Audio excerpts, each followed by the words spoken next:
अस्सलाम वालेकुम जी। कैफ 5 लेक्चर 92 का पार्ट बी स्टार्ट करते हैं। होमवर्क के अंदर पेज 383 पर क्वेश्चन नंबर 17 था। आतिफ अनवर जो कि एक फाइनेंस मैनेजर है हॉट कॉफ़ी लिमिटेड में, बातें नहीं प्लीज़, वो रिपोर्ट करता है जमाल अहमद को जो एफसी है और सीएफओ है। ऑन रिटर्निंग फ्रॉम, आतिफ छुट्टियों पे गया हुआ था। Atif notice that draft financial statements for the year ended 31 December 19 have been prepared. Financial statements बन गई, उसकी छुट्टियों में ही बन गई। He found that financial statements have not been updated for revision of decommissioning cost related to a plant. यानी कि डीकमीशनिंग की कॉस्ट में कोई चेंज आया उन्हें, वो फाइनेंशियल स्टेटमेंट्स के अंदर नहीं आ रहा इफेक्ट। ये आतिफ छुट्टियों से वापस आया, फाइनेंशियल स्टेटमेंट बनी हुई थी तो उसने देखा कि ये नहीं हो पाया, गलती होगी कुछ। As advise by engineering department at the start of 19 के स्टार्ट में उन्होंने कहा था डीकमीशनिंग की कॉस्ट रिवाइज कर ले। ये अच्छा देखो, मैंने आपको कहा था कि ये प्रोविजन फॉर डीकमीशनिंग के अंदर, ठीक है, एस्टीमेट चेंज होता है ड्यू टू रेट या कॉस्ट, वो जो क्या कहते थे, कौन सी कॉस्ट, डीकमीशनिंग की जो कॉस्ट है उसका एस्टीमेट चेंज हो। अब ये एस्टीमेट चेंज ऐसा नहीं कि साल के शुरू में इसको ले जाएं, ये जिस वक्त होता है उसी वक्त ही रहता है, ठीक है ना। खैर सवाल में तो उसने शुरू में ही कह दिया कि साल के शुरू में उसने कहा है कि इंजीनियरिंग डिपार्टमेंट ने कहा था 19 के शुरू में, ये 19 की फाइनेंशियल स्टेटमेंट्स बन चुकी हैं। 19 के शुरू में इंजीनियरिंग डिपार्टमेंट ने कहा था कि आपने रिवाइज करना है इस डीकमीशनिंग की प्रोविजन को, जो कि ये छुट्टियों पे गया, वापस आया, फाइनेंशियल स्टेटमेंट्स एंड पर साल के बनी होंगी, बन गई, उन्होंने नहीं लिया होगा। खैर कोई बात नहीं। Atif discussed the method with CFO Jamal, who advised him to finalize financial statements without revising decommissioning cost, as HCL's profit would decrease if revised cost। अच्छा, ये तो शायद उसने मिक्स किया ना उसके साथ पार्ट बी, वो इंशाल्लाह आपका अगेन होमवर्क होगा, आप इसको लिख कर देख लेंगे, ठीक है। फिलहाल तो मैं पार्ट ए करूंगा कि वो कहता है compute the change in net profit, assets and liabilities if revised decommissioning cost is included in financial statement for the year 31 December 19। कहता है जरा वो चेंज बताओगे, अगर ले लें तो क्या तकलीफ पड़ी हुई है उसको, प्रॉफिट्स कम हो रहे हैं, ज्यादा हो रहे हैं, ताकि बात भी कर सकें उसके साथ। क्या ख्याल है? पार्ट बी में फिर आप इंशाल्लाह होमवर्क में कर लेंगे। फिलहाल तो मामला समझ में आया। 19 के अंदर स्टार्ट पे डीकमीशनिंग का एस्टिमेट रिवाइज करना था, इंजीनियरिंग डिपार्टमेंट ने कहा था। साल के एंड के करीब कहीं छुट्टियों में चला गया आतिफ, वापस आया तो फाइनेंशियल स्टेटमेंट्स फाइनल है, ठीक है। अब वो कह रहा है सीएफओ को कि ये करना है, सीएफओ कह रहा है रहने दे यार, कोई नहीं। खैर अब अगली detail, decommissioning cost related to plant has increase from initial estimate of 50 million to ₹88 million, यानी कि ये 19 के स्टार्ट में बढ़ा है। एप्लीकेबल डिस्काउंट रेट 12% है। प्लांट की यूजफुल लाइफ 6 साल जब वो खरीदा गया था, ठीक है, और परचेज प्राइस थी 860। सारा डाटा वही है जो आप सवालों में लेते हैं। HCL uses cost model. आज का होमवर्क होगा रीवैल्यूएशन मॉडल, इसी तरह का सवाल, ठीक है। खैर कॉस्ट मॉडल यूज करते हैं सब्सिक्वेंट मेजरमेंट के लिए और फॉलो करते हैं स्ट्रेट लाइन मेथड। चलो जी, सवाल का डाटा तो आ गया। यकम जुलाई 17 पे आपने एसेट को खरीदा था, ये 860 इसकी परचेज प्राइस थी, और डीकमीशनिंग की इनिशियल 50 रुपए थी उस दिन, और 12% रेट है। तो यकम जुलाई 17 पर मेरे ख्याल में आप 1 मिनट का काम है, ये तो कर सकते हैं।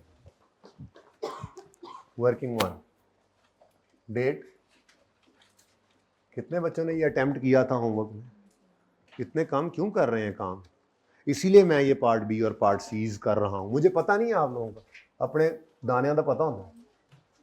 डिस्क्रिप्शन प्लांट है, प्लांट एसेट, और चूंकि कॉस्ट मॉडल है तो प्रोविजन।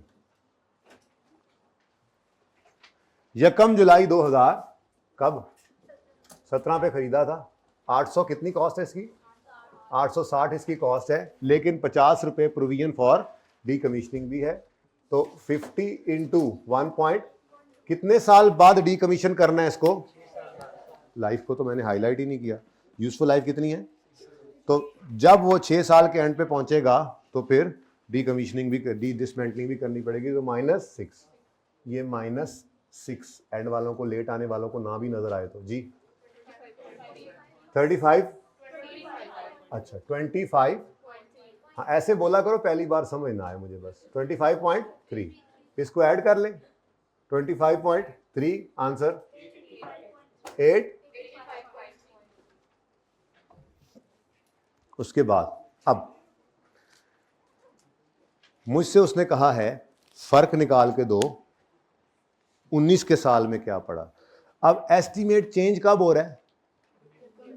यकम जनवरी 19 पे, तो 31 दिसंबर 18 पे या यकम जनवरी 19 कह लो, उस पे पहले पहुंच जाना चाहिए। क्या ख्याल है? अब 6 महीने की अलग डेप्रिसिएशन निकालें 17 के लिए, फिर 18 की निकालें। मेरा ख्याल पागल है हम अगर ये कर रहे हैं। तो हम 1.5 साल का इकट्ठा जंप लगाएंगे, कॉस्ट को डिवाइड करेंगे 6 से और 1.5 से मल्टीप्लाई कर देंगे और इंटरेस्ट भी ऐसे ही जंप करा देंगे, मसला ही कोई नहीं। तो यहां पर मैंने लिखा यकम जुलाई 17 से 31 दिसंबर 18 तक अक्यूमुलेटेड डेप्रिसिएशन। क्या ख्याल है? कितना? 885.3 डिवाइडेड बाय, लेकिन ये तो 1 साल की डेप्शन होगी इनटू जी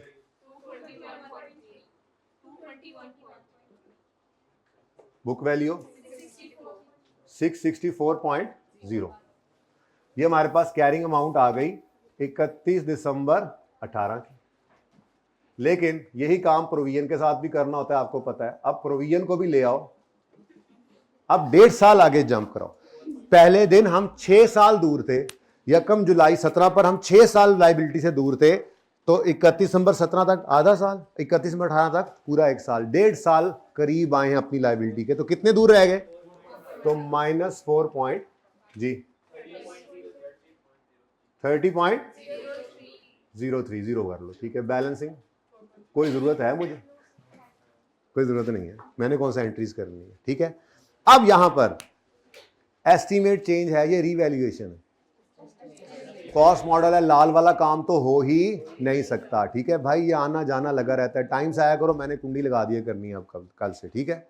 गुस्सा कैसे दिखा रहा है मुझे, गुस्सा कैसे दिखा रहा है मुझे जी नहीं यार, नहीं यार, नहीं यार, नहीं यार, मेरे बच्चे हैं सारे, मेरे भैन भरा हो, मेरे छोटे बच्चे हो, मेरे निके निके, कहाँ पे किसी की इतनी जरूरत। अच्छा ये मोहब्बत है इन लोगों की, वरना तो लड़के लड़के लेकर आ जाए हैं बाहर। अच्छा इधर देखो, decommissioning related to has increased from this to this. कब जी, कब? वो कहता है जी कहाँ पे लिखा हुआ था? ये इंजीनियरिंग डिपार्टमेंट ने स्टार्ट पे बताया था। तो ये ब्लू वाला काम है जी, लाल तो आज है ही कोई नहीं, ठीक है। एक लाइन खाली छोड़ेंगे, ब्लू मार्कर ढूंढेंगे, एक लाइन खाली छोड़ेंगे, यकम जनवरी 19 और लिखेंगे रिवाइज्ड सीए। लेकिन आज कौन सा मॉडल है, इसलिए इसको डैश ना लगा देना, ठीक है, क्योंकि प्रोविजन का चेंज आज एसेट को ही हिट होगा। ओके जी बेटा, 88 पर चला गया, डिस्काउंट रेट तो कोई नहीं चेंज हुआ, -4.5 जी 52.8 ही कर लो ना यार, जब एक डेसिमल पे चल रहा हूं, माफी ना देना।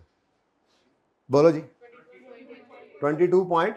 अब ये क्या है? Increase in provision, provision credit तो एसेट, चेंज इन एस्टीमेट।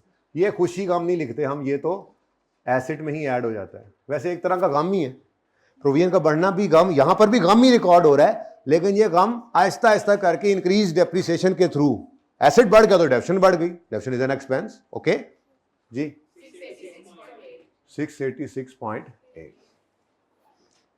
अब जी डेप्रिसिएट करेंगे 19 के साल के लिए, 686.8 को डिवाइड करना है रिमेनिंग लाइफ से जो चेंज इन एस्टीमेट के दिन आनी है। तो 1.5 साल गुजर चुका था, 4.5 जी पूरे साल की डेप्शन है ना जी 152.6, बुक वैल्यू 5.1 ओके। ये हमारी कैरिंग अमाउंट आ गई 31 दिसंबर 19 की, और 31 दिसंबर 19 पर प्रोविजन 88 इंटू 1.12। अब 31 दिसंबर 19 जरा देख लें, ये यकम जुलाई 17 से 31 दिसंबर 17 तक 6 महीने, 31 दिसंबर 18 तक 1 साल, 31 दिसंबर 19 तक 2 साल, तो 2.5 साल गुजर गए, 6 में से 2.5 गए तो बाकी वही 1 साल ही गुजरा है। चले खैर 0.2 बैलेंसिंग। अब ये क्या है? ये इंटरेस्ट है जी, यहां पे भी इंटरेस्ट निकाला नहीं मैंने, जरूरत नहीं पड़ी थी जी यार ये मैं क्या करता जा रहा हूँ, ये तो ब्लैक्स था, ब्लैक्स, ठीक है। 6 कितना 6.4, ये इंक्रीज, ठीक है। 152.6, 534 पॉइंट और 59.2, ताकि आपको याद रहे, सिर्फ चेंज इन एस्टीमेट ऊपर पड़ा है 59.2, ठीक है जी। लो जी, बस यहीं तक ही लाना था, हमारा साल तो यहाँ पे हो रहा है खत्म। ये जी, अच्छा अब ये क्या है, ये ओरिजिनल है या रॉन्ग है? ये मैंने सही वाला किया, जो होना चाहिए था। जट साहब कल आप लेट आए तो आप पूरी क्लास खड़े होकर पढ़ेंगे, छुट्टी भी मैंने नहीं करने देनी, निकलने भी नहीं देना मैंने, ठीक है। ओके, हर बच्चे से मोहब्बत अलग अलग है ना बेटा, इनसे ऐसी ही है मुझे मोहब्बत। जी बेटा, ये क्या है जी? ओरिजिनल, ये होना चाहिए था। ओके,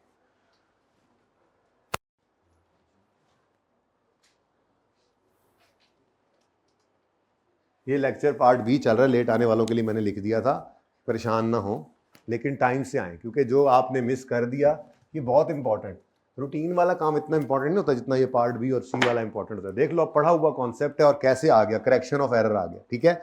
लो जी, अब उन्होंने क्या किया,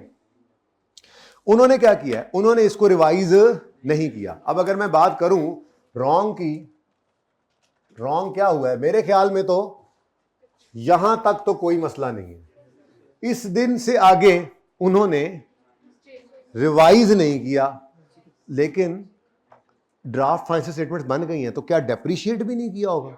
बाकी सब तो नॉर्मल किया होगा ना, उन्होंने सिर्फ रिवीजन नहीं की। तो इसका मतलब मैं ऐसे करके, वर्किंग है ना मेरी, मैं ऐसे करके डायरेक्ट आ गया यहाँ पर 31 दिसंबर 2000, कैरिंग अमाउंट 664.0 और 30.0, ठीक है जी।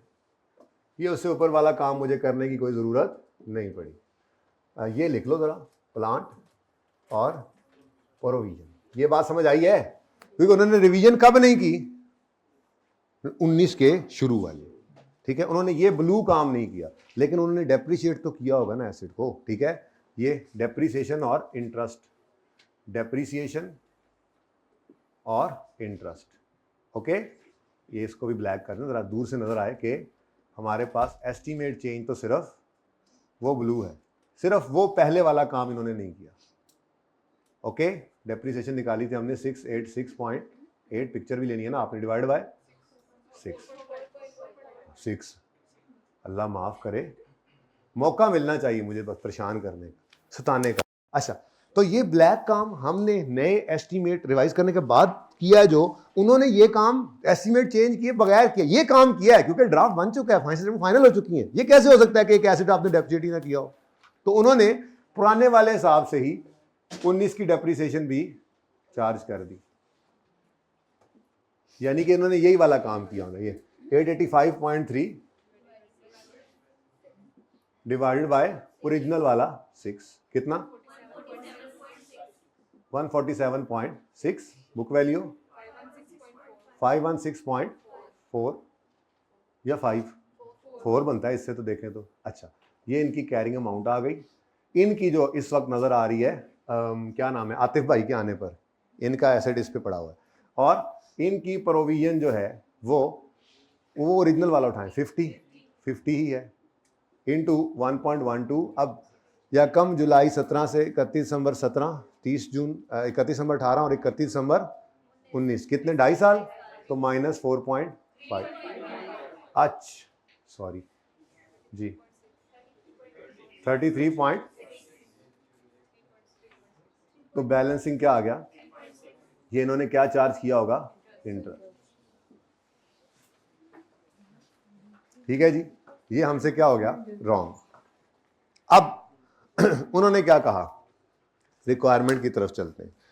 वो कहता है जी बताइए, change in net profit, change in assets, change in liabilities. अब पहले सबसे चेंज इन एसेट्स देखते हैं। अगर हम रिवाइज कर दें एस्टीमेट तो हमारा एसेट कहां पहुंच रहा है, जबकि ना करें तो इन दोनों का डिफरेंस क्या है, यही चेंज है, और ये चेंज किस तरफ को आ रहा है, इंक्रीज, ठीक है। तो यहां पर मैं आप रिक्वायरमेंट को एड्रेस कर रहा हूं पहले देसी तरीके से, ठीक है। यहां पर मैं क्या लिखूंगा, इंक्रीज इन पीपीई या प्लांट या एसिड लिखा उसने, इंक्रीज इन लफ्ज लिखा एसिड्स। अब इंक्रीज इन एसिड्स देखिएगा 534.2 वर्सेस 516.4, यानी अगर हम चेंज करें तो ये एसिड आता है, ना करें तो ये। मैंने पहले लिख दिया इंक्रीज। कितनी आती है फिगर? हाँ 17.5, सॉरी ट्रांसपोजिशन एरर, मैं बता रहा था कि ये ट्रांसपोजिशन एरर होता है। अच्छा नेक्स्ट, उसके बाद प्रोविजन चेंज कर दें तो 59 पे पहुंच जाती है, चेंज ना करें तो 30। तो इसका मतलब क्या इफेक्ट है एसिड पर? अगर ये देखो ना, अगर रिवाइज डीकमीशनिंग को इंक्लूड करें तो लायबिलिटीज पे क्या असर पड़ेगा? बढ़ेगी बेटा। ये पुराना नहीं एस्टीमेट रिवाइज किया, ये पड़ा है 5। अगर रिवाइज्ड एस्टीमेट यूज करें तो लायबिलिटीज पे क्या असर पड़ता है? लायबिलिटी बढ़ रही है। इंक्रीज इन प्रोविजन कर लो यार, उसने क्या लफ्ज लिखा हुआ है? लायबिलिटीज लिखा हुआ है ना, तो लायबिलिटीज लिखो, प्रोविजन इज अ लायबिलिटी, ठीक है, लायबिलिटीज जी। 59.2 वर्सेस 33.6 जी।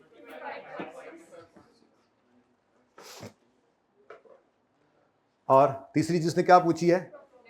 अच्छा, अब नेट प्रॉफिट जो है उस पर असर जो है वो दो चीजों से मिलकर आएगा, डेप्रीसिएशन।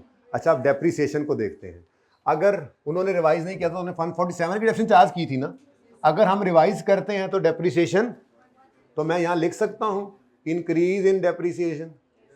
तो इंक्रीज इन डेप्रीसिएशन आएगा 152.6 और 140 जी।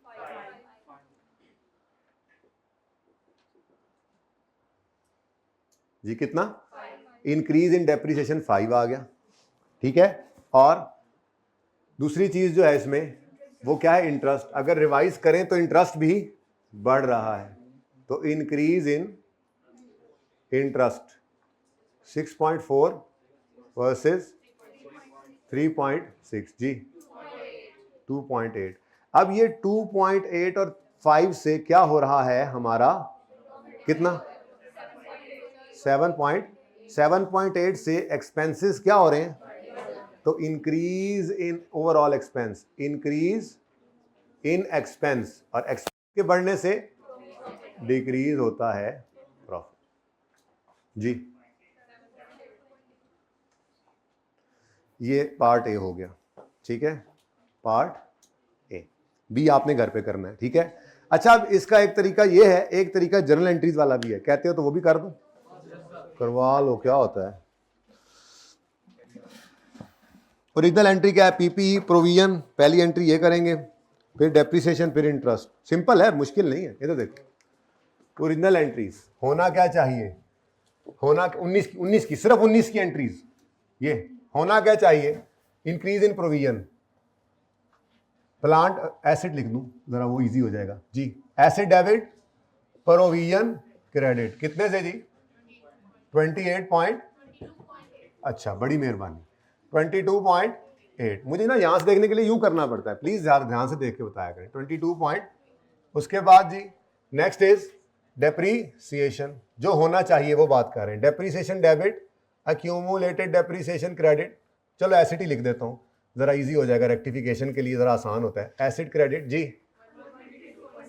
152.6। कोई ऐसे करना चाहे तो ऐसे भी कर सकता है ना, किसी ने घर पे ऐसे किया, कोई पता नहीं सर ने क्या करा दिया। इंटरेस्ट की entry, interest expense debit, provision credit 6.4, ठीक है जी। रॉन्ग क्या हो गया? उन्होंने पहली एंट्री की नहीं, डेप्रीसिएशन डेबिट, एसिड में लिख रहा हूं क्रेडिट, अक्यूमुलेशन क्रेडिट होता है आसानी के लिए। कितना कर दिया उन्होंने? हाँ 147 और interest expense debit, provision credit उन्होंने किससे की? अब इससे हमने रेक्टिफाइंग एंट्री पास कर लेनी, ठीक है। रेक्टिफाइंग एंट्री पास करते हैं जी। एसिड पीपी को भी नेट कर दो, प्रोविजन को भी मेरे ख्याल से नेट कर देते हैं, नेट करके देख लेते हैं। इधर देखो, यहां पर कोशिश करता हूं मैं आ जाए पूरी। एसिड जी, एसिड नेट में कितने से कम होना चाहिए था?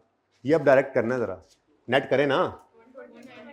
129.8 से एसिड को कम होना चाहिए था, एसिड 147.6 से कम हो गया। नेट कर रहा हूं, रेक्टिफिकेशन है। अब एसिड, पहले ओरिजिनल को देखो, एसिड 120.8 से कम होना चाहिए था, 147 से कम हो गया, ज्यादा कम हो गया। तो सही करने के लिए क्या करना है? बढ़ाना है, डेबिट करना है। ये अब डेबिट लिखूंगा तो डेबिट लिखे, और इन दोनों फिगर्स का डिफरेंस, पहला दूसरा जी 17.8। प्रोविजन क्रेडिट होना चाहिए था और क्रेडिट हुआ सिर्फ 3 तो क्या करेंगे? प्रोविजन को मजीद क्रेडिट करना है ना। क्रेडिट होना चाहिए था प्रोविजन को, ओरिजिनल एंट्री बता रही है कितने से, दोनों ऐड हो गए ना। क्रेडिट कितना? 99.2 से क्रेडिट होना चाहिए था, और हुआ कितना सिर्फ। तो इसको फिर क्या कर लें? क्रेडिट कर लें। तो प्रोविजन 29.2 ओरिजिनल से देखा हमने वर्सेस 3.6 जी 20। उसके बाद depreciation expense, interest expense, depreciation expense. अब इनको डेप्शन को अलग देखते हैं। इंटरेस्ट को 152 से डेप्शन डेबिट होना चाहिए था, डेप्शन डेबिट हुआ, तो डेप्रीसिएशन को मजीद डेबिट करें 5 से। इंटरेस्ट डेबिट होना चाहिए था, हुआ है, तो इंटरेस्ट 2.8। अब इधर देखो, एसिड 17.8 से बढ़ा लो, डेप्रीसिएशन और इंटरेस्ट 5 और 2.8 से बढ़ा लो, जिसका बढ़ना प्रॉफिट को कम कर रहा है। प्रोविजन को 25.6 से बढ़ा लो। ठीक है, ये पूरी पिक्चर आए भाई। तो कितने बच्चों ने इस तरीके से कर लिया था? कितनों ने इस तरीके से किया था? कितनों ने ये सवाल किया ही नहीं? ज्यादा बच्चे हैं, वो हाथ खड़ा करें, ऊंचा हाथ खड़ा करें भाई। पूरी पिक्चर आनी चाहिए जरा, सारा वो परले कोने से इस कोने तक एक पिक्चर आ जाए। ठीक है जी। अच्छा जी, ये क्वेश्चन कल आपको होमवर्क में दिया था, page 404, question number 4, Gladiator Limited, Faraz वाला। कितने बच्चों ने अटेम्प्ट किया? गुड, शाबाश। Faraz is a chartered accountant and employed as finance manager of Gladiator Limited. ये हवाला आपको याद आ रहा होगा, जब हमने IFRIC 1 की थ्योरी पढ़ी थी तो वहाँ पर लिखा गया था कि अगर रीवैल्यूएशन और एस्टीमेट चेंज सेम डे पर हो तो पहले एस्टीमेट चेंज को ले लेना, फिर रीवैल्यूएशन। और रेफरेंस में लिखा हुआ था ग्लेडिएटर लिमिटेड वाला सवाल। ये वो सवाल था जो आपको होमवर्क में दिया। ठीक है। He has recently returned after a long medical leave and has been provided with draft financial statements. बीमार था, वापस आया तो अगलों ने ड्राफ्ट पकड़ा दिया। ये जी फाइनेंशियल स्टेटमेंट्स बन गई हैं for the year ended 30 June 2017। Following figures are reflected in draft, और ये फिगर्स उसमें नजर आ रही हैं जो फाइनेंशियल स्टेटमेंट्स बन चुकी हैं। While reviewing financial statements, he noted the following issues. As at 30 June 17, कल वाले सवाल के अंदर, वो कौन सा था? आतिफ वाला। उस सवाल के अंदर एस्टीमेट चेंज के शुरू में था, जो उन्होंने नहीं किया था, इस वजह से डेप्रीसिएशन भी गलत थी। आपने घर पे गौर किया होगा, इस सवाल के अंदर ये मसला नहीं था। इस सवाल में जो होना था वो ईयर एंड पे होना था, नहीं हुआ था, तो वो करने से डेप्रीसिएशन में कोई मसला नहीं आना था। खैर चले। On 30 June 17, dismantling cost relating to a plant has increase from initial estimate of 30 million to 40 million. Further, दूसरा काम क्या हुआ? ये भी दोनों काम इसी में हो रहे हैं ना। Further fair value of plant was assessed at 112 net of dismantling cost. अब वो कहता है जी, no accounting entries have been made in respect of increase in dismantling and revaluation. तो अब ये तो गड़बड़ है। ठीक है, उनकी रिक्वायरमेंट भी कुछ ऐसे ही है। डिटरमिन करो revised amounts of profit before tax, total assets and total liabilities after incorporating the impact of above adjustments.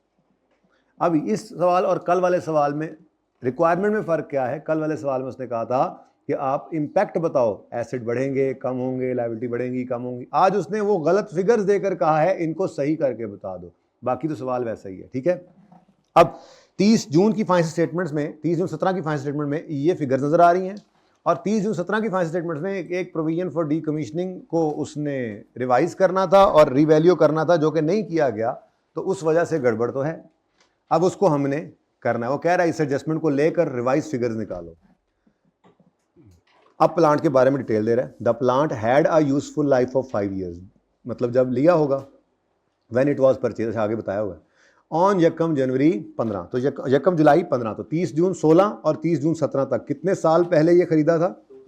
तो ये 2 साल गुजर चुके हैं। ठीक है जी। The carrying value of plant, the carrying value of plant and related revaluation surplus included in financial statements are इतने and इतने million respectively.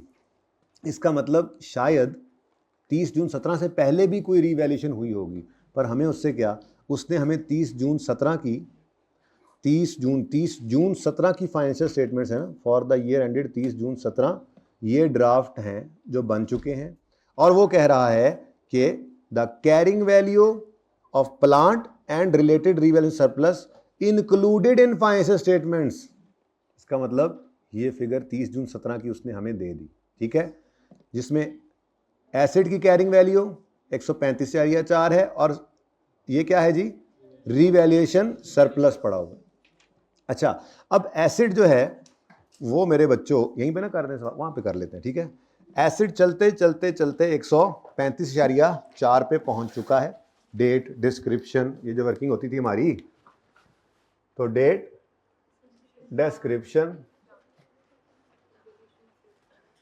Acid, revaluation surplus पहले से आ रहा है। कल वाले सवाल में तो कॉस्ट मॉडल था ना, प्रॉफिट एंड लॉस, और एक चीज हम ऐड कर चुके हुए हैं इस फॉर्मेट में, प्रोविजन। अब यकम जुलाई 15 को खरीदा था हमने, 15 को खरीदा था ना, वहां से चलते चलते चलते चलते 30 जून 2017 पर कैरिंग अमाउंट क्या है, 135.4। अच्छा मुझे बताओ, इस फिगर तक आते आते आते आते क्या कुछ हुआ होता है? कोई रिवैल्यूएशन हुई होगी तो वो बढ़ गया होगा, और वैसे नॉर्मली डेप्रीसिएशन इसमें से माइनस हो जाया करती है, ऐसा ही है। चलो, अब वो क्या कह रहा है, ये जो 135,4 गिवन है ना, ब्रैकेट में कहता है ये है after depreciation for the year 17। अच्छा, यानी कि इस साल की डेप्रीसिएशन भी माइनस हो चुकी हुई है, तो इसमें कोई गलती है क्या? ये तो अच्छा हुआ कि ऐसे हो चुका हुआ है। ठीक है, और सरप्लस भी इसी दिन का बता रहा है, कितना सरप्लस बता रहा है, 3.15 मिलियन। 3 अब यहां इस फिगर तक आते आते क्या हो चुका होता है, जैसे यहां डेप्रीसिएशन माइनस होती है तो यहां पर इंक्रीमेंटल डेप्रीसिएशन माइनस हुआ करती है, revaluation surplus debit retained earning credit वाली फिगर। ठीक है, तो ये भी उसने आगे लिख दिया, after transferring incremental depreciation for the year. इसका मतलब सब कुछ बिल्कुल सही हो चुका है। अब आज वाले सवाल के अंदर डेप्रीसिएशन का भी मसला नहीं है, क्योंकि 30 जून 17 तक पहुंचे, हम कहा करते थे, याद है, 30 जून 17 तक पहुंचे, फिर देखें मसला क्या हुआ है। अब चेंज कब हुआ है एस्टीमेट? 30 जून 17 पे। रिवैल्यूएशन कब हो रही है? 30 जून 17 पे। तो 30 जून 17 तक तो वो सही आए हुए हैं। ठीक है, सही है। हाँ, लेकिन एक मसला था, ये उसने नहीं बताई, तो ये निकालनी पड़ेगी हमें, ये उसने गिवन नहीं की हुई। चलो बताओ जी, इनिशियल एस्टीमेट भी उसने बताया। देखो, at 30 June dismantling cost relating to plant has increased from initial estimate of 30 to 40। अब अभी पुरानी वाली बात यहां तक लानी है, 30 जून 17 पर इसने चेंज होना, 30 जून 17 पर लाए तो सही, 30 जून 17 पर लेकर किसको आना है? डिस्काउंट रेट कहीं सवाल में देखो 8% है। अब हमने यकम जुलाई 15 को जब ये एसिड खरीदा था तो उसकी लाइफ थी 5 साल। 30 जून 16 आया, 30 जून 17 आया, 2 साल गुजर गए, लाइबिलिटी के कितने करीब हो चुके? 2 साल। कितनी दूरी है? 3 साल, तो -3 जी, 20.8। ठीक है, ब्लू और रेड भी दे दो दोनों। अच्छा, अब यहां तक तो सवाल हमें ले आया, कुछ हम खुद आ गए। अब इस दिन क्या हो रहा है? प्रोविजन में भी चेंज आ रहा है, और रिवैल्यूएशन भी। पहले क्या करेंगे, चेंज इन एस्टीमेट, क्योंकि लॉजिक उसकी मैंने बता दी थी। वैसे थोड़ी सी लॉजिक ये है कि आपने रीवैल्यूड अमाउंट के अंदर इस फिगर को ऐड करना होता है ना, तो पहले ये फिगर निकाल लिया करें, ताकि, क्योंकि उसने देखो क्या दिया हुआ है, कभी कभी करता है ना ऐसे ही कि रीवैल्यूड अमाउंट क्या है, नेट ऑफ रिस्टोरेशन कॉस्ट। आज भी नेट ऑफ रिस्टोरेशन कॉस्ट है, तो आपको फिगर खुद ऐड करना पड़ती है, ठीक है। तो इसलिए पहले आप क्या करेंगे, 30 जून 17 रिवाइज्ड कैरिंग अमाउंट, ठीक है जी। अब कौन सा मॉडल है जी आज, कैसे पता लगा, सरप्लस वगैरह आ रहा है, सरप्लस वगैरह आ रहा है, ऐसे ही है ना। तो अगर रीवैल्यूएशन मॉडल है तो याद है आपको मैंने कहा था इधर चेंज आए तो इधर तक रहता है, इधर चेंज आए तो इधर कोई नहीं जाएगा। अब अगर प्रोविजन का चेंज है तो मैं नाल मिटा लेना सी तुहाडे मोबाइल नाल जी, पता नहीं फिर की मिटना सी मोबाइल, या इसको डैश लगाकर 135.4 करें, ठीक है। अब इसको चेंज करना है 30 से 40, और ये तो कोई चेंज नहीं हो रहा, सिर्फ प्रोविजन का चेंज है। बताएं जी फिगर, 31 पॉइंट, बैलेंसिंग 8 आ गया। ये 8 क्या है, प्रोविजन में इंक्रीज आया है। अच्छा चलो चेंज इन एस्टीमेट ही लिख लो, लेकिन प्रोविजन का इंक्रीज है, गम है, सैड सैड किताब में लिखा हुआ था, सैड सैड, ठीक है। अब इस गम ने आके देखा, पहले खुशी पड़ी थी, इस क्रेडिट ने इस क्रेडिट को डेबिट किया।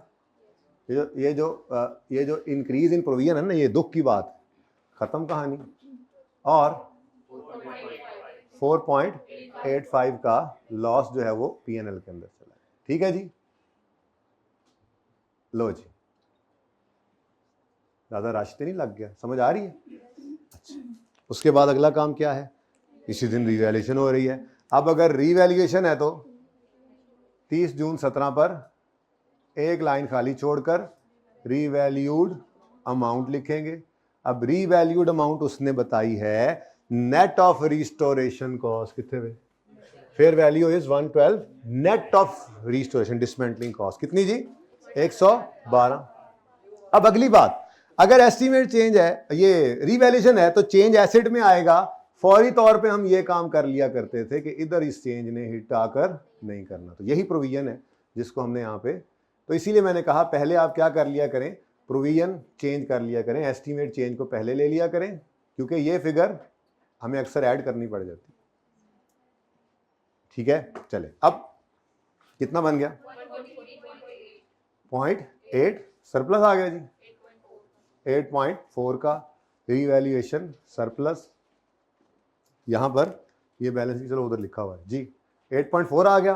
अब इसने कहा हेलो भाई गाम साहब, अभी अभी आए थे, अभी अभी जाओ, 3.55 का सरप्लस फिर से आ गया। लो जी, साल एंड हो गया। डेप्रीशिएट नहीं दोबारा कर देना इसको, डेप्रीशिएट होकर यहां तक पहुंचा हुआ है, ऐसे ही किया था। अब ये काम जो होना था ये उन्होंने नहीं किया हुआ, ठीक है। सरप्लस दोनों एंट्रीज पहले कर लेते हैं, चलो मैं ओरिजिनल एंट्री यहां का, ओरिजिनल पहले क्या होना चाहिए था, प्रोविजन क्रेडिट, सरप्लस डेबिट और balancing PN. Provision credit,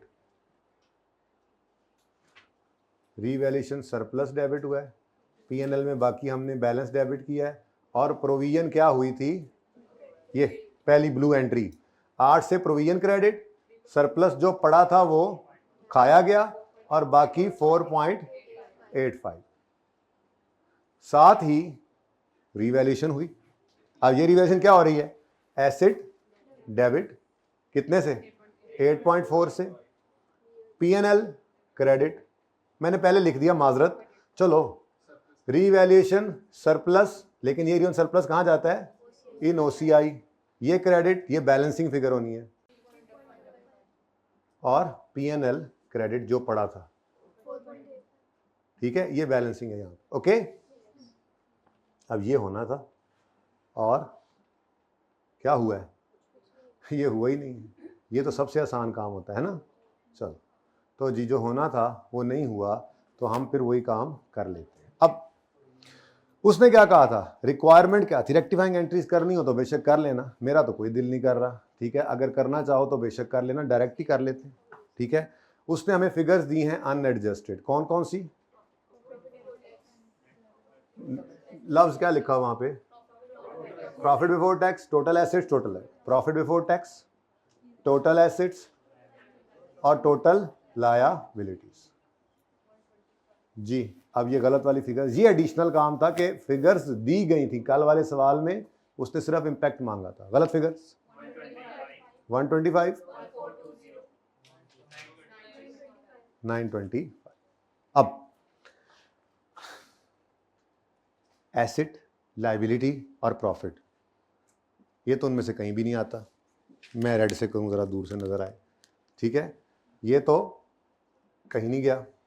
P&L रुक जाओ, प्रोविजन रुक जाओ, एसेट रुक जाओ, OCI, ये चेंज इन इक्विटी में जाना है, ये OCI में जाना है, बोलो नहीं ये भी OCI में जाना है, सॉरी आई एम सॉरी, मैं लिख देता हूँ, मैं लिख सॉरी, मुझे लगा ट्रांसफर कहीं ऐसे थोड़ी गलती हो जाती है, बंदा बशर हूँ, अच्छा, लेकिन ये दोनों नहीं आने क्योंकि उसने हमसे OCI पे इम्पैक्ट मांगा, नहीं मांगा तो वो भी कर देते, ठीक है। आगे बढ़े, प्रोविजन क्रेडिट, प्रोविजन को बढ़ाओ, इंक्रीज करो provision, provision is a liability +8, asset debit, asset को बढ़ाओ 8.4 पॉजिटिव, मेरे ख्याल से तो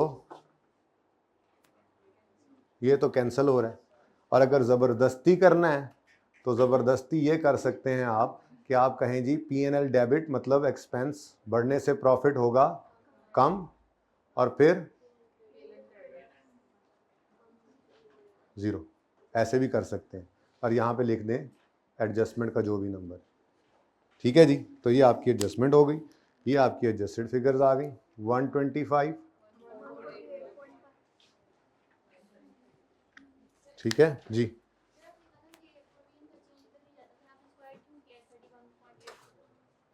कहाँ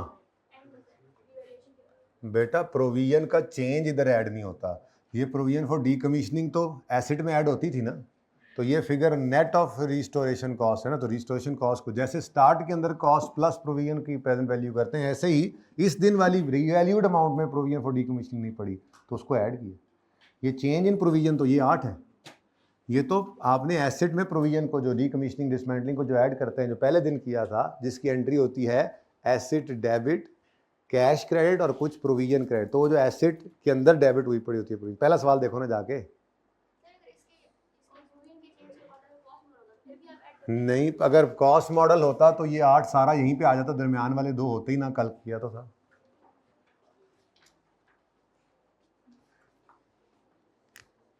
देख लो तसल्ली से, हाँ जी चलें जी, अब बस करते हैं पार्ट बी की, जरूरत पड़ी तो पार्ट सी एंड पे कर लेंगे, ठीक है जी। IAS 12 में एक सवाल हमने किया था रोज लिमिटेड, उसमें एक एडजस्टमेंट छोड़ी थी कि प्रोविजन फॉर डीकमीशनिंग जब कर लेंगे तब वो करेंगे, तो वो ये है, आज है, वो जो होगा वो आज है, वो जो हो उस वक्त गा था आज ये है। तो रोज लिमिटेड ये एडजस्टमेंट नंबर भी वही पड़ी हुई है जो वहां पर छोड़ के आए थे। Rose limited is finalising its financial statement for the year 31 December 17 in this respect following, ये क्योंकि वॉल्यूम 1 में इसलिए यहाँ पर डाला गया, वॉल्यूम 1 में ना, वो तो आपके घर पड़ा होगा, ठीक है भाई, सर जब निकलने लगे उससे पहले बताना है आराम से, क्योंकि हमारा काम कोई नहीं है बस खास, ऐसे ही बस थोड़ा टाइम पास करना है, ऐसे भागते चोर की लंगोटी पकड़ रहा हूं मैं, आप चोर हैं नहीं,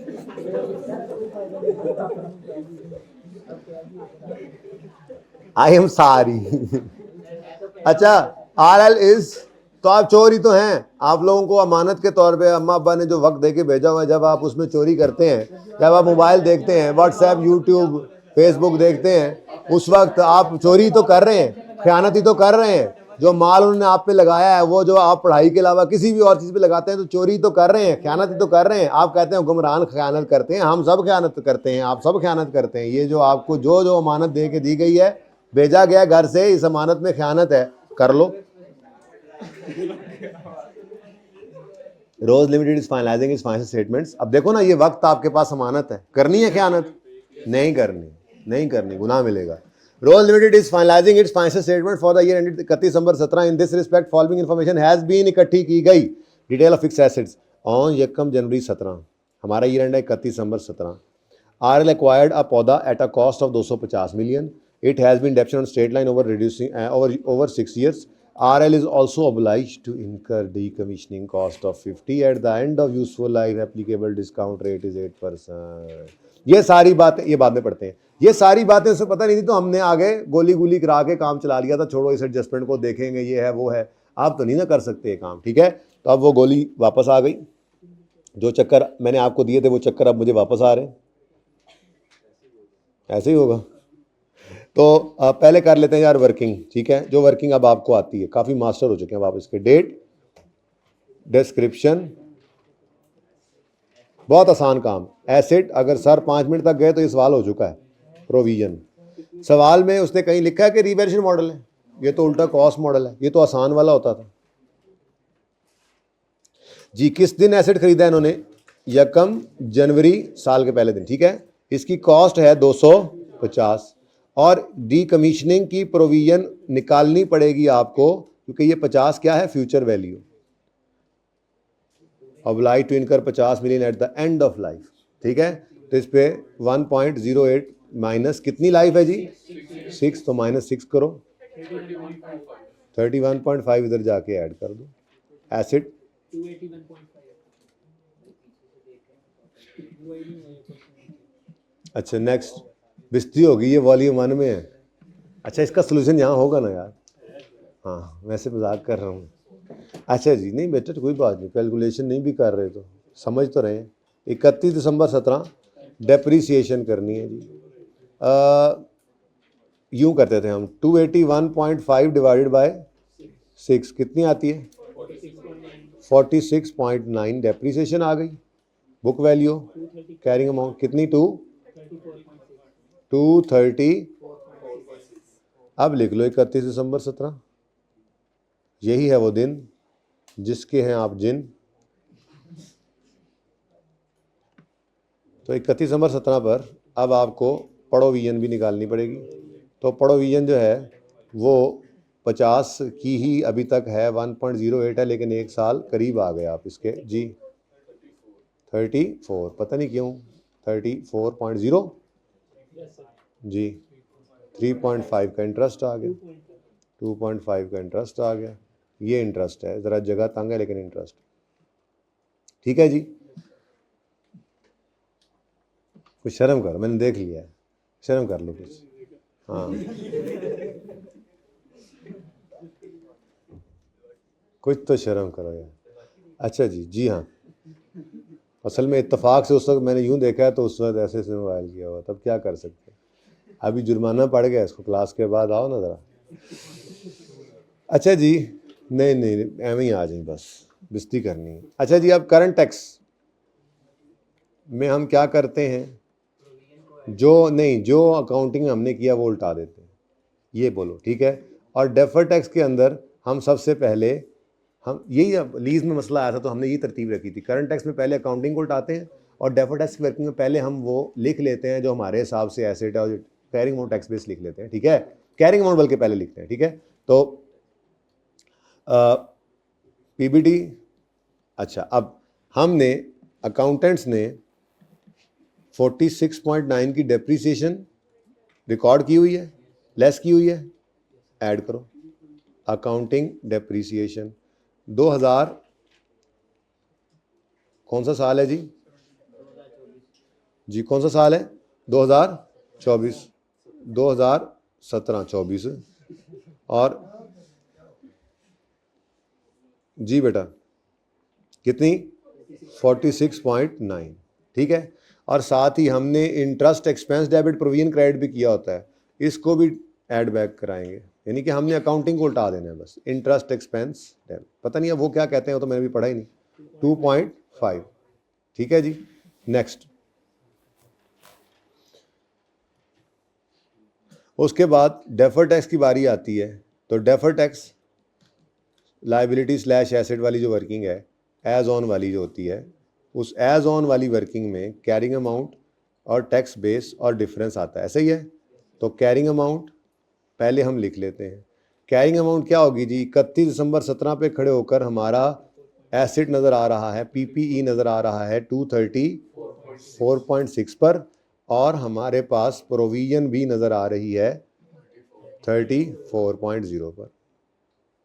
ठीक है, ये हमने क्या किया, बिल्कुल लीज वाले सवालों की तरह से, वो जब हमने लेसर को मिक्स किया था, याद है IAS 12 के साथ, तो मैंने ये कहा था वर्किंग करो, वर्किंग करने के बाद कहा था करंट टैक्स में उल्टा दो अकाउंटिंग को, और डेफर टैक्स के अंदर हाँ ये लिख लो। अच्छा, कोशिश यही है मेरी, अभी अगले जो 20 कुछ दिन बच गए हैं ना FR 2 के अंदर, जितने भी हैं पता नहीं अब कितने दिन है, जितने भी हैं उनके अंदर आपको ये महसूस ना हो कि कोई एक टॉपिक हम कर रहे हैं। अभी आप सब कुछ याद रहेगा इंशाल्लाह, जब आप जा रहे होंगे आपको सब कुछ याद होगा। यानी ये रिवीजन भी अब साथ साथ ही चल पड़ी है, अलग से रिवीजन क्लास ऐसे कोई नहीं है, रिवीजन ही चल रही है। आप देख रहे हैं, आप कोई ना कोई चीज़ जो नज़र आती रहेगी, सोच में आती रहेगी, वो इधर से होती रहेगी। ठीक है, अच्छा, अब टैक्स वाले क्या कहते हैं देखना पड़ेगा।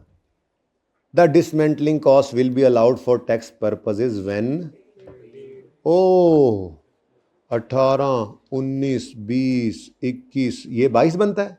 22 में जब कभी वो पे होगा तो टैक्स वाले डीकमीशनिंग पेड के नाम से, डीकमीशनिंग पेड के नाम से 50 यहां माइनस करने देंगे। ये तो बहुत आगे की बात है, ये उन्होंने लिखा हुआ है, लेकिन हम तो इस वक्त यहां खड़े हैं भाई, तो समझाने के लिए लिख दिया मैंने। ठीक है, अच्छा, और जी, तो ये वो अलाउ ही नहीं करते, वो प्रोविजन को मानते ही नहीं है, तो उनका एसिड तो कहाँ पड़ा होगा, उनका एसिड तो अभी भी 250 का ही होगा, ऐसा ही है। आगे कहता है tax depreciation rate for all fixed asset is 10% reducing balance method, पहला साल है। Further full depreciation is allowed while no, ये तो वैसे भी टेंशन कोई नहीं हमें। इसका मतलब ये हुआ कि टैक्स वाले अपने रूल्स के हिसाब से डेप्रीसिएशन अलाउ करेंगे। ठीक है, तो टैक्स डेप्रीसिएशन क्या है जी, ये तो ऐसी फजूल बात मैंने लिखी है, तो ये कहाँ पे आ गई यहाँ जी। टैक्स डेप्रीसिएशन निकाल लेते हैं अभी। टैक्स डेप्रीसिएशन जी कितनी बनती है जी, 250 को 10% करो 25, ये अलाउ होगा आपको एज आ डिडक्शन। ठीक है जी, तो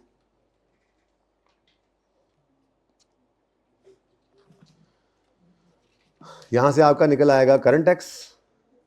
अब बोलो करंट टैक्स, इसमें ये डीकमीशनिंग पेड को नहीं नजर आना, क्योंकि ये तो इस साल में तो नहीं ना हो रहा अलाउ। ठीक है, ये तो कुछ नहीं इस साल, ये तो वो कहीं आगे जाकर जब पे होगा, तो यहां से आपका निकल आएगा करंट टैक्स। बोलो टैक्सेबल प्रॉफिट, और उस पर रेट लगा लोगे। अब बोलो इस पर रेट लग जाएगा आपका। उसके बाद यहाँ पर पीपीई के बारे में आपका क्या ख्याल है, टैक्स वालों के हिसाब से पीपीई कितना है, 250 माइनस 25 यानी 200, तो यहाँ पर डिफरेंस आ गया, और प्रोविजन को वो मानते नहीं। ठीक है, इसके लिए वर्किंग 2 कर लें आप, ये वर्किंग 2 हो गई आप। ठीक है, लेट्स से वहीं पे डिडक्शन भी निकाल लें, सही है, तो यहाँ पे आपका डिफरेंस आ जाएगा, और इसको पूरा कर लेना। पेज नंबर 383 पर क्वेश्चन नंबर 18 है, आ जाए इस पे। In the context of relevant IFRS discuss how the above issue should be dealt with in financial statements of SAL for the year ended 30 June 2020। On 16 जून 20, हमारे साल से कुछ दिन पहले, an aircraft of Sukoon Airline Air Limited made an emergency landing near a factory building. Though all persons on board were safe, सारे बच गए अल्हम्दुलिल्लाह, the nearby factory was damaged, लेकिन वो जाके फैक्ट्री में लगा और उस फैक्ट्री को नुकसान पहुंचा। As a result, जहाज के अंदर बैठे हुए बच गए बेचारे। As a result, 2 factory workers, oh my God, lost their lives and 5 workers were injured. After 1 week of this accident, SAL's CEO informed in press conference.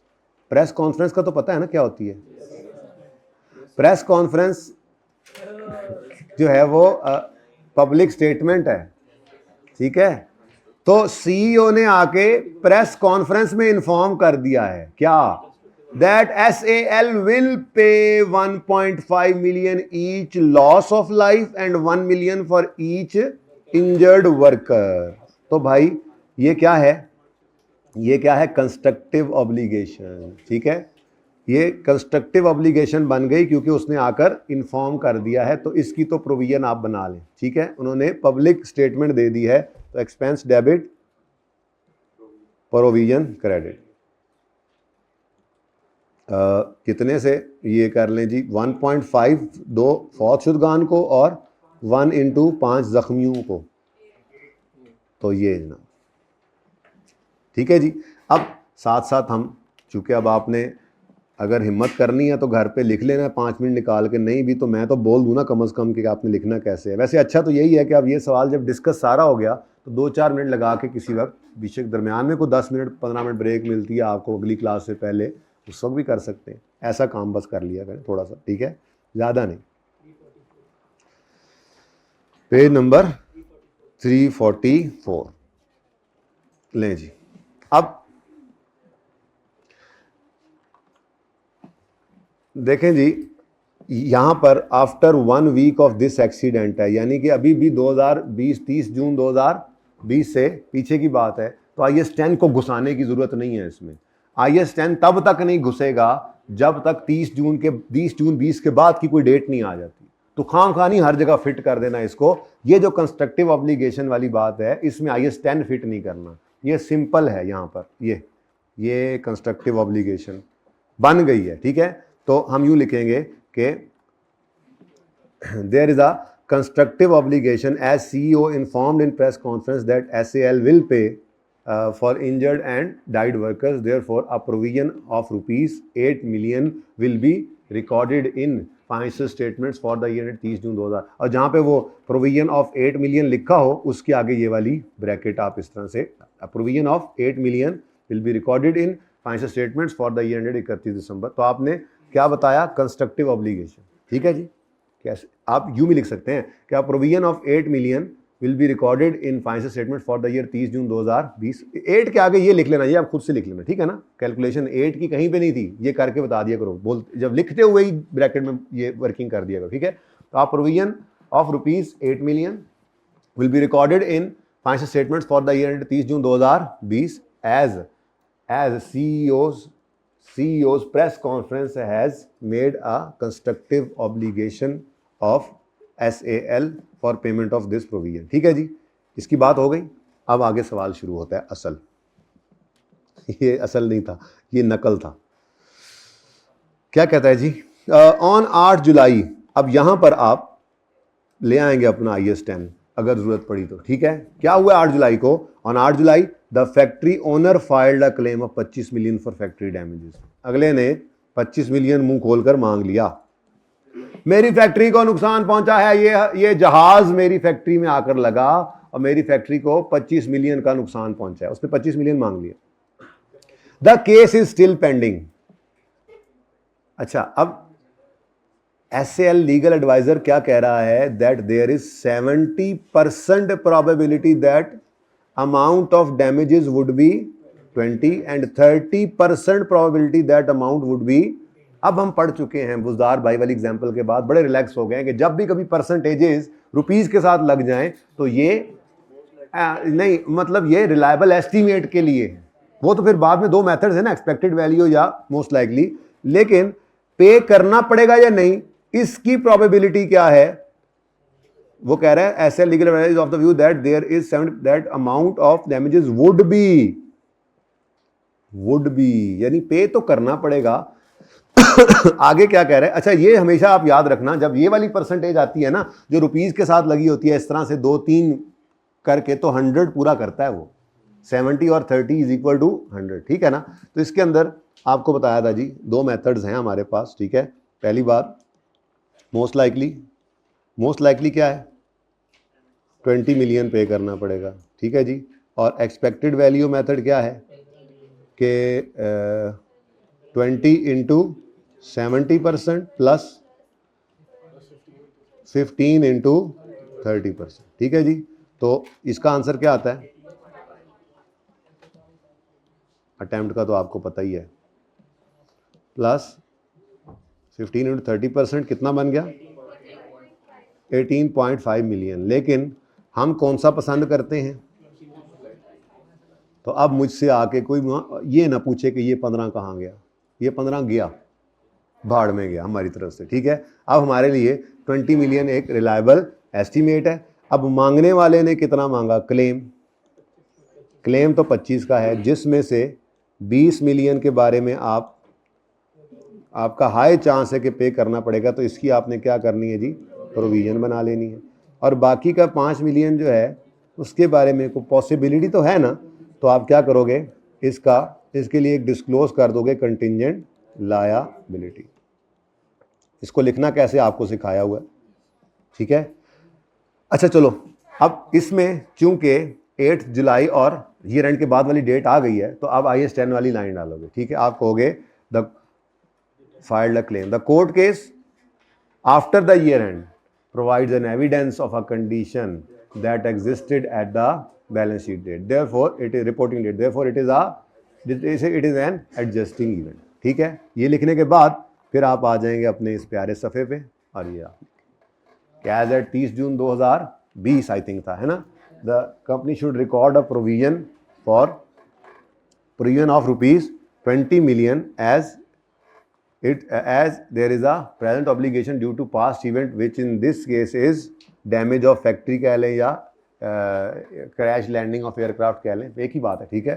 which in this case is damage of factory, and the reliable estimate as suggested by SAL's legal advisor is 20 million, सही है। and therefore a provision shall be, वो तो पहले लिख दिया, provision shall be recorded, ठीक हो गया।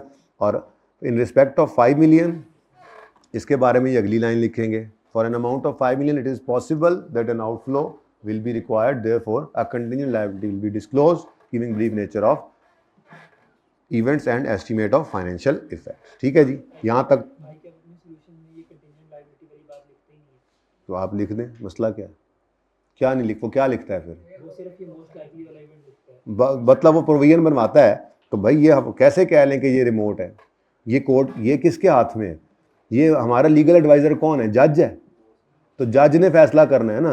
क्लेम तो हो गया, अब कोर्ट में फैसला चला गया है, ठीक है। तो आप लिखा करें, ये सही है। किसी 1-2 में अगर वो नहीं लिखता तो 1-2 में लिखता भी होगा, तो हम तो इसी मुसीबत में पड़े रहे हैं। अगर हमने रट्टे लगाने सोल्यूशन के, तो हमें तो यही परेशानी रहे, कब लिखें कब ना लिखें। नहीं भाई, हम अपने हिसाब से चलते हैं, कोई नहीं, 2 लाइनें ज़्यादा ही लिखी हैं ना आप, नेगेटिव मार्किंग तो नहीं है इसकी, गलत तो कुछ नहीं लिखा आपने, ठीक है। मैंने क्या कहा, पॉसिबल है, पॉसिबल तो है ना, ठीक है। अब वो कैसे रिमोट कह दे, कोई बात यहाँ पर लिखी हो तो रिमोट कह ले, ठीक है। अच्छा जी, अगर इस तरह हो कि इसके बारे में पॉसिबल हो और फिर कोई बात चुप कर जाए, तो फिर आखिरी के बारे में रिमोट, उस रिमोट के बारे में मैंने कहा हुआ है कि लिख दो, आपकी मर्जी, ना लिखो आपकी मर्जी, लेकिन इसके बारे में लिखा करो, ठीक है। अच्छा, अब कहानी यहाँ रुकी नहीं थी जी, मसला क्या था, अभी कहानी आगे चल रही है। ड्यू टू एक्सीडेंट, वैसे कितने बच्चों ने इसको ट्राई किया होगा, चलें थोड़ी है percentage. Due to this accident aircraft was damaged beyond repairs and consequently SAL cannot use this aircraft anymore, यानी कि आप उसको चौक पे भी नहीं आप खड़ा कर सकते, वो इस जोगा भी नहीं रहा कि आपसे जो है वो LDA वाले तो नहीं, खैर वो क्या PHA वाले आकर ले जाएं कि चलो यार इतने रुपए का ये हमें दे दो, या आप उसको खड़ा करके टिकट लगा दे बच्चों को कि आओ देखो इसमें बैठो, और फिर टिकट लगा, इतने इस्तेमाल, बियॉन्ड रिपेयर्स वो डैमेज हो गया, ठीक है। बंदे सारे बच गए हैं, जहाज के पल्ले कख नहीं रहा, वो इस्तेमाल नहीं हो सकता। अच्छा, ये AC को भाई बंद ही करवा दें आज। अच्छा, लेकिन the aircraft was acquired on कराया, लो जी, किसी की चीज़ है, छाती तो जाए हैं जी। आप खुशी दोस्त को बता रहे हैं, किराए पे मैंने जहाज लिया था, तबाह दे।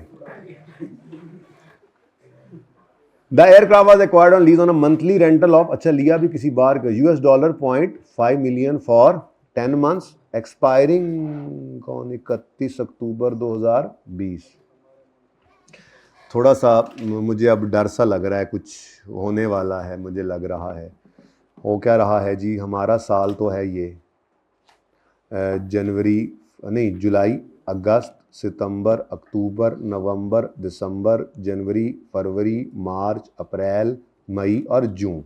ये जून पर मेरा साल एंड हो रहा है, 30 जून 2000 कौन सा है जी, 20 है, ठीक है।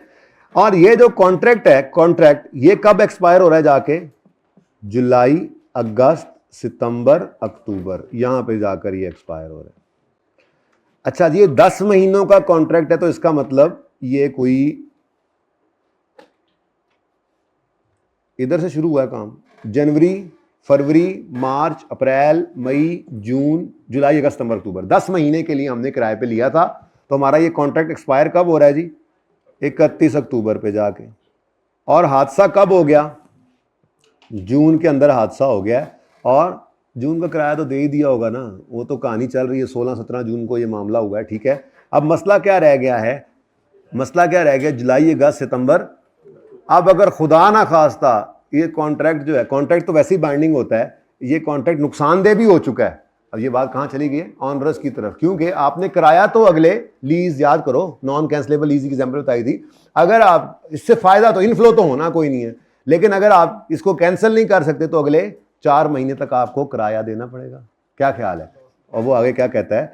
As per lease agreement, if aircraft faces any accident, SAL required to pay monthly rental to the lessor। Oh my god, फंस गए। खुशियां चढ़ी हुई थी आपको, भाईजान, मेहरबान, कदरदान। Now this becomes an onerous contract. तो इफ यू ऑनर, इनफ्लो कितना है? इनफ्लो कुछ नहीं है बेटा, एयरक्राफ्ट इज ऑफ। मैंने क्या कहा? चौक में भी नहीं लगा कर खड़ा कर सकते कि PHA वाले खरीदने आए हूं, बच्चों को टिकट लगा के भी नहीं दिखा सकते, इस काबिल नहीं रहा। Is of no use. कितने लिखे? SAL किधर गया? Can not use this aircraft anymore, can not use. तो इनफ्लो तो कोई नहीं है, लेकिन आउटफ्लो तो है। आउटफ्लो क्या है जी? $0.5 million, $0.5, $0.5 million इंटू 4, ठीक है। What ever is the rate, मुझे नहीं पता, अभी कन्वर्जन रेट तो सवाल में गिवन नहीं। कितना? 2 मिलियन। ये क्या हो गया हमारा? आउटफ्लो हो गया $2 मिलियन का। $0 का इनफ्लो हुआ, तो नेट में $2 मिलियन का क्या हो गया? आउटफ्लो। और इफ कैंसल करते हैं तो जी, कैन नॉट कैंसल। कहीं पे लिखा हुआ है कि कैंसिल हो सकता है? उन्होंने कहा जी चक्कर ही कोई नहीं है, अगर हादसा हो जाता है तो उनको ये किराया देना पड़ेगा। यहां तक को मसला बोलो। कैन नॉट कैंसल, तो प्रोविजन 2 की बनती है, ठीक है। प्रोविजन 2 की बनती नजर आ रही है, ठीक है। लेकिन एक छोटी सी सहूलत मौजूद थी। वो सहूलत ये थी कि जहां से हवाई जहाज लिया गया था, लेसर ही इंश्योरेंस करवाता है अपने एसेट की, ठीक है ना, लेसी नहीं करवाया करता। तो लेसर ने जिनसे जहाज लिया था किराए पे, उन्होंने उसकी इंश्योरेंस करवाई हुई थी। उन्होंने एक शिक ये डाली है, अगर हादसा होता है, SAL is required to pay monthly rent to lessor till settlement of insurance claim. पैसे किराया देते रहना है तब तक जब तक इंश्योरेंस वालों से, वो अपने जहाज, जिनका जहाज है ना, उन्होंने अपने जहाज की इंश्योरेंस करवाई हुई है, वो अपनी इंश्योरेंस कंपनी को उन्होंने कहा है कि ये एक्सीडेंट हो गया, जब तक इंश्योरेंस क्लेम सेटल नहीं हो जाता तब तक इन्हें किराया देना पड़ेगा। The insurance claim was settled on 31। Okay, यानी कि ये यहां पर ब्रेक लग गई। अब यहां पर ब्रेक लग गई तो ये तो ग्रीन है, मतलब ये तो खुशी की बात है, रेड नहीं है, खुशी की बात है, थोड़ी सी बचत हो गई। यहां पर आपने 4 नहीं 2 महीने को किराया देना है, तो यहां पर 2 नहीं $1 मिलियन आना है, ठीक है जी। तो आपका ये सवाल हो गया खत्म, ठीक है जी। सवाल खत्म हो गया। अब आपने लिखना इसको कैसे होगा? ऑनरस कॉन्ट्रैक्ट, लबो पहले, वैसे आप खुद भी लिख सकते हैं, लेकिन वैसे आपको और डाली हुई ये कि the contract, the rental agreement of SAL has become onerous, the present obligation under contract is lower of cost of fulfilling the contract which is $1 million, bracket में लिखोगे 0.5 into 2, ठीक है, एंड पेनल्टीज जो कि 0 है, ठीक है। तो provision shall be recorded at an amount of 1 million. Okay, done जी। हाँ बेटा, मेरा नहीं ख्याल कि आपको इस महीने का किराया आपने नहीं दिया होगा। जून पे आप खड़े हुए हैं, आप कॉन्ट्रैक्ट के अंदर हैं, तो ये तो वैसे ही इस साल के अंदर आपका एक्सपेंस बन गया ना, इसके अगेंस्ट तो इनकम आनी नहीं है। तो मसला तो ऑनरस कॉन्ट्रैक्ट तो होता ही यही है कि आज खड़े हैं और फ्यूचर में नुकसान दे रहा है। ये जून वाले किराए का नुकसान भी अगर है ना बेटा, तो वो आपको इस साल में आ चुका हुआ है, नहीं समझे? इस बेटा 8 जुलाई को क्या हुआ है? बेटा नहीं है, हादसा कब हुआ है? तो उस दिन जहाज तो खड़ा हो गया जाके वर्कशॉप में, फैक्ट्री के कंड में। नहीं वो जहाज नहीं है यार, मतलब हवाई जहाज, ठीक है। अब वो एरोप्लेन ने कोई फायदा नहीं दिया, और उस एक महीने का जून का किराया भी आपने उनको दिया ही होगा, कैसे हो सकता है ना दिया हो? तो आपके पीएनएल के अंदर आ गया। अब मसला क्या है कि जुलाई से ये जहाज उड़ नहीं रहा, और 30 जून पर खड़े होकर ये इवेंट हो चुका है, जिस वजह से ये अब कॉन्ट्रैक्ट आपका नुकसानदेह है, तो इसकी प्रोविजन 30 जून में ही बुक करें। समझ आई बात? ले लीजिए पिक्चर ले लें और पार्ट 2 ख़त्म कर दें जी। पार्ट बी ख़त्म कर दें।